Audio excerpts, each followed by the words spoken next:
What's up, homies? Happy Sunday. So, we're going to talk about 3 big themes. You guys that have been here for a long time, you hear us say this stuff every day in class, but we want to reiterate it. We just went through all this with our new members, and welcome to you, new members. So, we're going to start with keeping a neutral spine or bracing your core. So, Janae's going to turn sideways, show us a little flexion of your spine. She's rounding her back versus extension.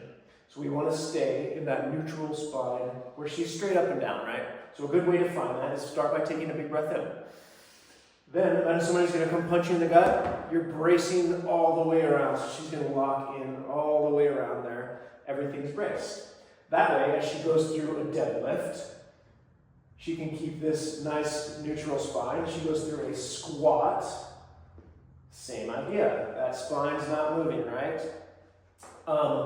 So that is our core bracing, and then we also want to think that that core bracing allows us to effectively use the other muscles, right? If this is solid, then we have that solid base to push off of, and we can use our other muscles, our extremities, more effectively.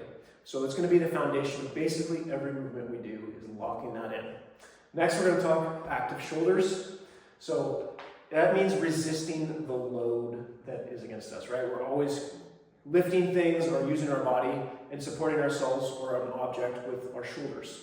So an inactive shoulder in something as like a hang will just be hanging there. Her shoulders are right up there by her ears versus actively hanging. She's now using the muscles of her lats, her scapula, all those muscles to help engage that.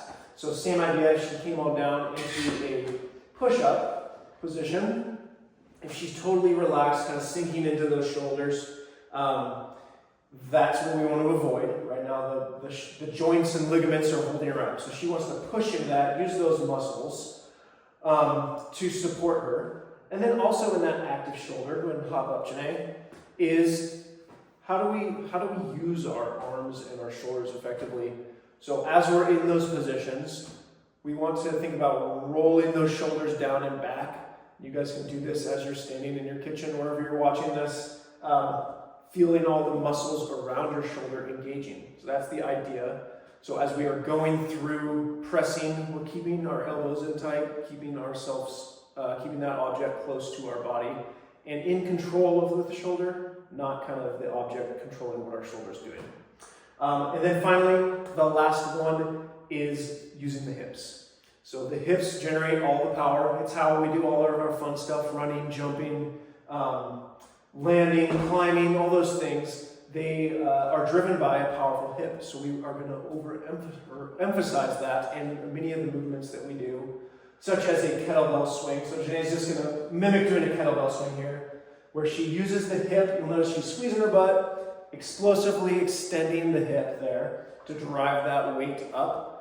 Same idea goes as we're jumping, same idea goes as we're running fast or biking fast. We want to be able to extend that hip and get full range of motion with that hip. So that's what's going to create power. That power is what gives us results in CrossFit, right? We're able to move large loads, long distances quickly. That's the idea.